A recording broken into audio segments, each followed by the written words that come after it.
Glad you can join us. Here's what's happening, the twists and turns of a stock market roller coaster ride. The harm that's being caused is really catastrophic. Stocks tumble after an historic rally. They've got to come to grips with the position they're in and figure out a way to spring ahead. The Conservatives cut into a Liberal lead. We won't be going again for, many years, if ever again. Plus, the impact of keeping a distance from U.S. destinations.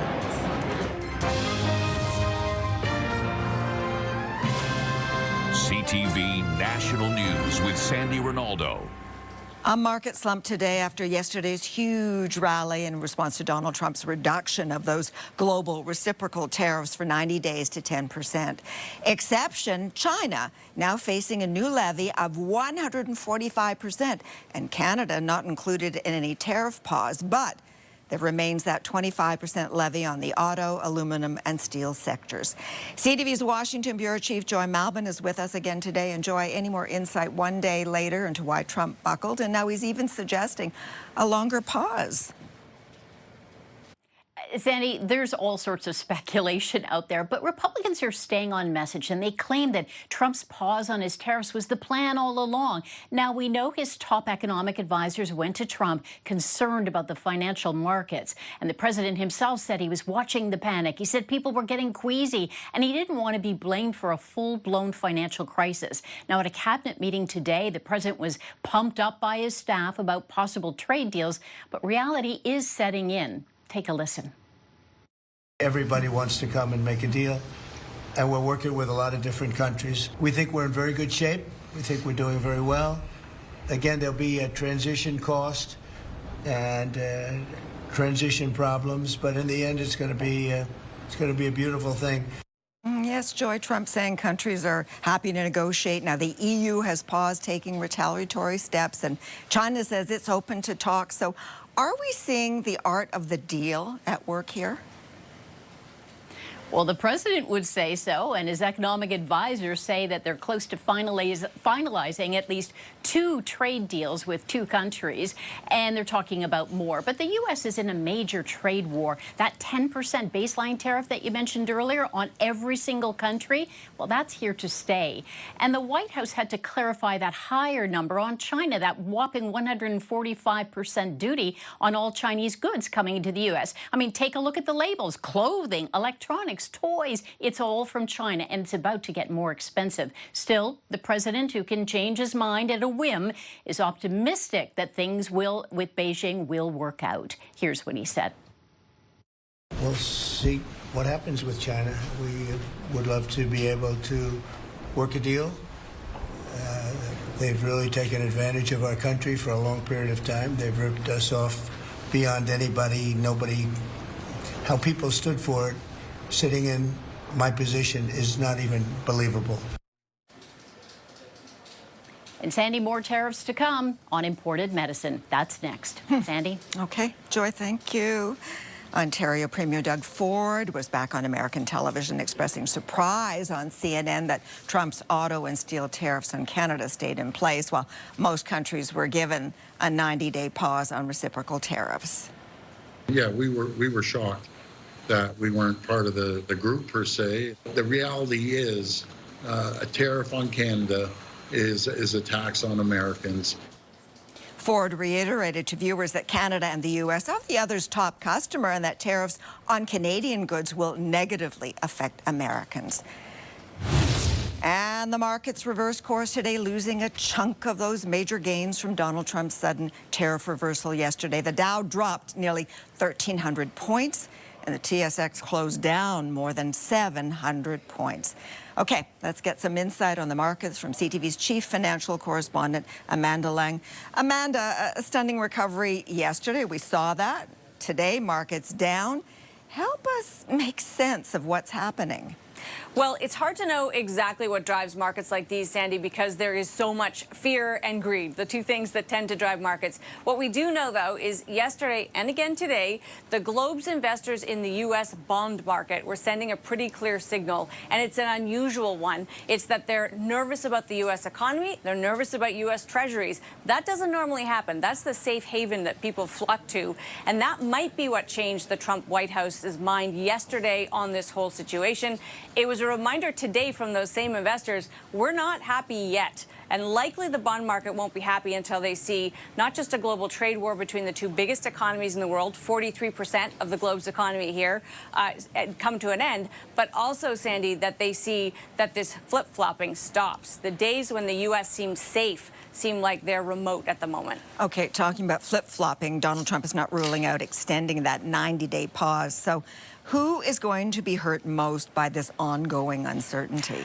Unfortunately, it's true for investors and businesses. People who can't wait are hurt the most. If you need your money now and you have to sell, you're selling into terribly volatile markets. If you have to sell or buy the good now and you can't wait until this all resolves, you are going to have to pay the price of whatever it is. So folks who don't have options, at the end of the day, and there was a bit of crowing about it among his cronies in the White House, people who already have money, Sandy, can actually make a lot more in times like these. Okay, as always, Amanda, thank you. Thanks. Now, today's poll numbers show party support holding steady in Canada's election campaign, while the gap on leadership closed a little.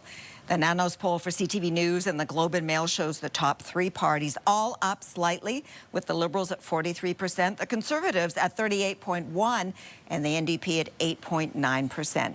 When asked about preferred Prime Minister, Mark Carney has the lead, but is down to 46.7%, while Pierre Poilievre is up a couple of points at 34.5%. Today, I am announcing my plan to cut home building taxes by $100,000 per home. On the campaign trail, Pierre Poilievre was in the Greater Toronto area speaking about his housing plan and promising to work with municipalities to cut the cost of building new homes. Bankers speak for maintaining spending is freezing. Freezing is a cut.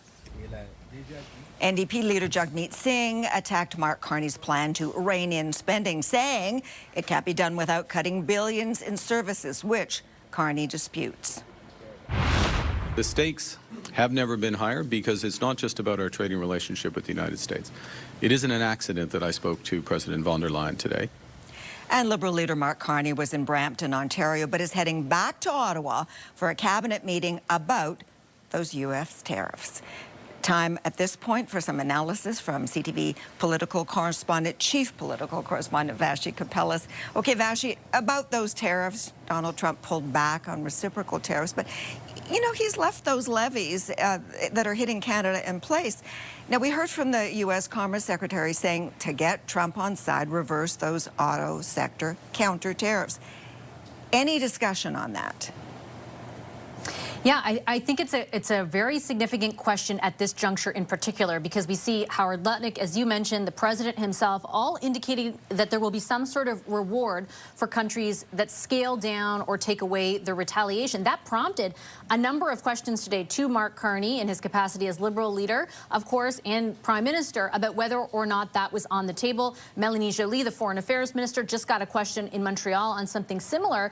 Both maintain that Canada will sort of stand its ground to a degree, but they don't. Both said that they don't want to negotiate in public. And I am hearing murmurs behind the scenes of at least an active discussion, not about taking away everything, but on how to continue dialing the temperature down at this time when the president and his delegates do seem open at least to that possibility. Okay, and how important is this Trump factor at this point when we look at the polling numbers? Liberals and Conservatives closing the gap, preferred Prime Minister closing the gap. Yeah, it's super important. And insofar as, and Nick Nanos has told us this a bunch of times, every time Mark Carney is responding to something in his capacity as Prime Minister, you see those Liberal numbers go up. As the issue recedes even slightly in importance, or as he goes back on the campaign trail on equal footing with other parties, you then see a further continued tightening of the race. So that, I think, will be the story of the next 2 weeks. It just will depend on what issue takes dominance on voting day. All right, Vashi, thank you for this, as always. The poll numbers came up on the campaign trail. Let's pick up on that with CTV's Rachel Aiello in Waterloo, Ontario, chasing the Conservatives. And Rachel, what's been the reaction to the numbers? Sandy, there's been questions in this campaign about how the crowd sizes at rallies square with what Canadians are telling pollsters. And after last night, when a group showed up to Pierre Poilievre's rally suggesting they don't believe the polls, I asked the Conservative leader whether he does. Standing at the back of the room at Pierre Poilievre's Brampton rally were half a dozen people donning "Do You Believe the Polls" sweaters. And while the Conservative Party has sought to distance themselves from the group's message, today Poilievre was pressed on what he makes of the national numbers. Do you believe the polls, and can you commit today that you will respect the results of the election no matter the outcome? Yes, and that decision will be based on whether, after a lost Liberal decade of rising crime and costs and a falling economy under America's thumb, we can afford a fourth Liberal term, or whether we want change. Seeking clarity on whether that yes was to both questions, reporters tried to follow up. Poilievre was not the only one to be asked today about trusting the polls and the integrity of the vote. Of course. Okay. This is Canada. This is Canada. I know there's certain parties that just import all their slogans and their policies from America, but let's not import that nonsense into Canada. In Saskatoon, Jagmeet Singh said while he has doubts that the NDP's support is being captured in national polling, he'll respect the outcome. We're New Democrats. Democracy is in our name, so of course we'd accept it. With 18 days left to lock in votes and an additional seat up for grabs in Ontario, thanks to redistribution, both Poilievre and Carney are continuing their campaigning in vote-rich Ontario this evening. And Singh will be back on the hustings in this province in the coming days. Conservative sources are reminding reporters today that polls can and do move, and ultimately repeating that oft-repeated sentiment that the only poll that matters is on Election Day. Sandy? Okay, CTV's Rachel Aiello. Yesterday, we heard from the Conservatives on their agenda about crime. 3 strikes, you're out. Today, it was the Liberals offering up some new public safety measures. CTV's Abigail Beeman is covering Mark Carney. And Abigail, what's in the Liberal proposal? Sandy, it's a wide-ranging announcement. The Liberals are promising to automatically revoke gun licenses for those convicted of violent crimes, tougher bail laws, and hiring more RCMP and CBSA officers. All the way. Those are your fingerprints. Oh, man. And you could actually just... Mark Carney wants to present his plan to tackle crime as results-oriented, but a key tenet, the gun buyback program, was a lightning rod for its beleaguered and slow rollout under the Trudeau Liberals. You track progress on a monthly basis, and you hold people to account. And we should be held to account for putting this into action, but it's there for a reason. We are committed to this. Other highlights from the large policy announcement include immediately revoking gun licenses for those convicted of violent crimes, tougher bail and sentencing for certain crimes like repeat or violent car theft, and hiring 1,000 new RCMP officers and training 1,000 more border officers. Meanwhile, the Conservatives launched their public safety plan earlier this week. A lost Liberal decade of soft-on-crime, hug-a-thug policies has made life more dangerous. The main plank is the 3 strikes you're out rule. Pierre Poilievre promising mandatory minimum 10-year sentences for anyone convicted of 3 serious crimes. And he had the backing of the Police Association at his rally in Brampton, Ontario, a city grappling with high crime, where Carney also made his announcement. He will put victims before criminals. He will put families before politics, and he will put safety before ideology. The Liberal plan is much more concrete. Benjamin Perrin was a legal advisor in the Prime Minister's office under Stephen Harper, but takes issues with Poilievre's plan. It's more of the same tough on crime, mandatory minimum penalties that tend to get struck down by the Supreme Court, and research shows doesn't actually deter crime. Importing these failed U.S. policies like 3 strikes that don't work. And shifting away from the campaign once again, Mark Carney heads back to Ottawa to hold a meeting on tariffs as Prime Minister with the U.S.-Canada Cabinet Committee Friday. Sandy? CTV's Abigail Beeman. There's breaking news from New York City where a helicopter has crashed and sadly, people have died. It sounded like a sonic boom on my right. So I look up and literally I just see a helicopter splitting in two with the rotor flying off in the sky. It was going so fast and just went straight into the water. Police say the craft went down on the Hudson River near Lower Manhattan. A rescue operation was launched, but media reports say a family of 6 from Spain, including 3 children, were on board. All were killed. They were in the air for 15 minutes before the crash. Coming up, unraveling a mystery. 1 day old, and he was wrapped in a blanket. Newborn abandoned on the doorstep of a home.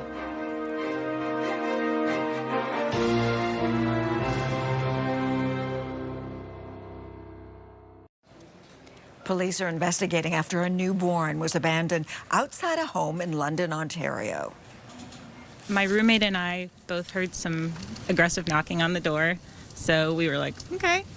Came downstairs, I opened the door, there's 2 cops, and there's a baby on the doormat. The baby was taken to hospital by paramedics and remains in good condition. Police are seeking the public's help in identifying and finding the mother. Well, cases of measles are climbing in Ontario, and public health officials are struggling to contain the growth. CTV's John Vinavalli-Rao is in Toronto on this story. And John, what are officials saying? Sandy, the latest figures show that 61 people have been hospitalized so far in Ontario since this measles outbreak began last fall, most of them children, unvaccinated, and the bulk of the cases have been in southwestern Ontario. That's where officials are urging people, again, that if they're in a place where there's been an outbreak, to make sure that they've had a double dose of the vaccine. Of course, the seriousness that the measles can pose has been underscored by what's happened in Texas this year. 2 children have died, both unvaccinated. Ontario's Southwest Public Health says, again, if you have kids in schools and there's been a measles exposure, to keep them out of the school or childcare until they've had 2 doses of the vaccine. They say over 90% of the cases they've had involve patients who've never been immunized, and with some people still hesitant to get the vaccine, they had this message.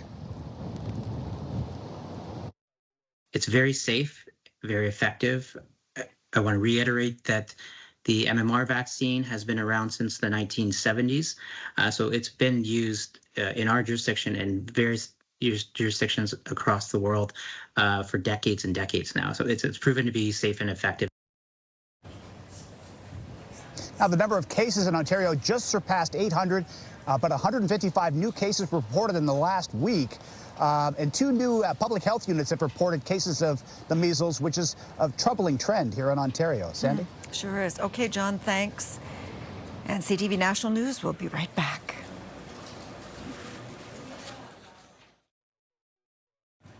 Two of the biggest names in Italian fashion are merging in a massive tailor-made business deal. Prada has stitched together an agreement to buy rival Versace for almost $1.4 billion. Prada says it will continue Versace's legacy. And Donald Trump's trade war has sparked protest in Canada. The Buy Canada movement is one example. Travel is another. New numbers show that Canadians are staying away from the U.S. CTV's BC Bureau Chief Andrew Johnson now on the message Canadians are sending for a 3rd straight month. Andrew. Yeah, Sandy, this movement really got going in January, and it's been picking up momentum every month since, with more Canadians staying home or spending their travel dollars somewhere else.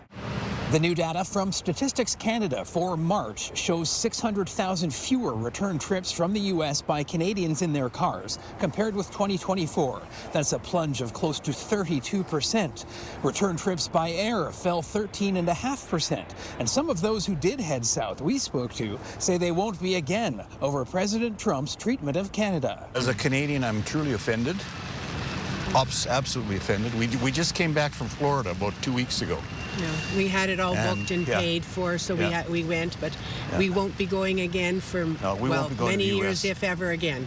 After several high-profile cases of U.S. immigration authorities detaining foreign travelers, one Metro Vancouver school district is now playing it safe and canceling field trips across the line. Some here are here on permanent residence cards or temporary work permits. The last thing we want is to have a really negative experience for one of our students or staff at the border. Fewer Americans are taking road trips to Canada, a drop of 11% in March. U.S. tourists we encountered today in downtown Vancouver say they are well aware of how Canadians are feeling. You have every right to be angry. We're angry too, by the way. I know that Canadians are extremely generous and polite, but I feel very ashamed of what my country's doing at the moment.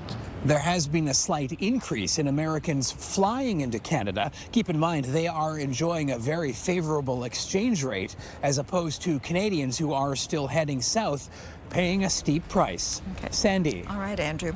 A voter snapshot of Corner Brook when we come back.